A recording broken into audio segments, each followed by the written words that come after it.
If Bitcoin is a Ponzi scheme, why has it lasted so long? The poker analogy in part 1 is sufficient to illustrate the difference between zero sum, positive sum, and negative sum, but all analogies are flawed, and there are a couple key differences between that analogy and how Bitcoin actually works. Firstly, there isn't actually a pile of money on the table. Even if your Bitcoin wallet says you have $5 million, if nobody is willing to give you $5 million for the tokens right now, that number is meaningless. There must be a continuous flow of new buyers, or you literally have nothing, no matter what that number in your phone is showing. There is no vault, there is no money, there is nothing backing that price. Secondly, in the poker analogy, the price of each chip is fixed, but the price of a Bitcoin token fluctuates. Prices in a market are set by the most recent transaction. The price of one Bitcoin transaction sets the price of all Bitcoins. That means a Bitcoin is only worth what someone is willing to pay right now. And as we've seen in the past, markets can change their mind very quickly.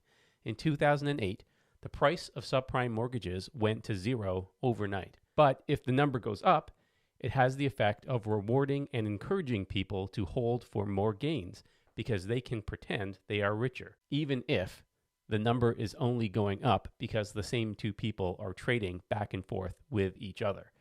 This method of pricing Bitcoin on unregulated exchanges means it's pretty easy for insiders to fix the price and force it higher. And the higher it gets, the more people will hold their tokens. Ponzi schemes inevitably collapse because there are a finite number of people on the planet. Mathematically, it is not possible for the scheme to add new investors fast enough forever to pay all the old investors. But that assumes people actually want to get paid. That's why Ponzi schemes always need to convince you that they are early. You always need to convince the suckers there are more people coming after them. Because if they think there are more profits coming, they will hold. If they think the price has topped, they will sell. But since there is no pile of money and the price is set by the last transaction, everything can collapse very quickly. So you must convince people to hold forever. If you can shame people who sell and praise people who hold, like a Bitcoin fatwa or religious edict, the Ponzi scheme can continue forever. That is the secret. The number in your phone will just keep getting bigger. But it doesn't matter how big that number gets if you never try to spend it.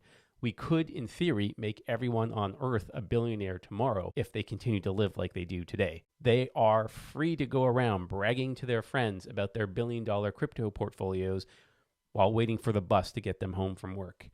What is wealth? Is it a number in your phone, or is it the stuff that number can buy? Who cares how big the number gets if you can't enjoy the benefits of spending it? This is the digital equivalent of what in the stock market we call paper gains. The fundamental dishonesty of crypto is a promise to make everyone rich with digital paper gains you can never actually spend. Don't you think if creating a wealthy society was as easy as adding zeros to everyone's bank account, we would have done it with dollars? Since Bitcoins have no fundamental value or real-world utility, they're just bits on computers that people collectively agree to pretend have value. If Bitcoin stops being able to attract enough new money to pay the power bills, the party is over. Some people might be lucky enough to escape with gains, but most people will be stuck holding a bag of worthless bits. That doesn't mean the price will necessarily go to zero. There is still demand for Zimbabwe dollars as a collectible even today, but the dream of handing out 1 million Lambos to you and all your virtual buddies will be dead.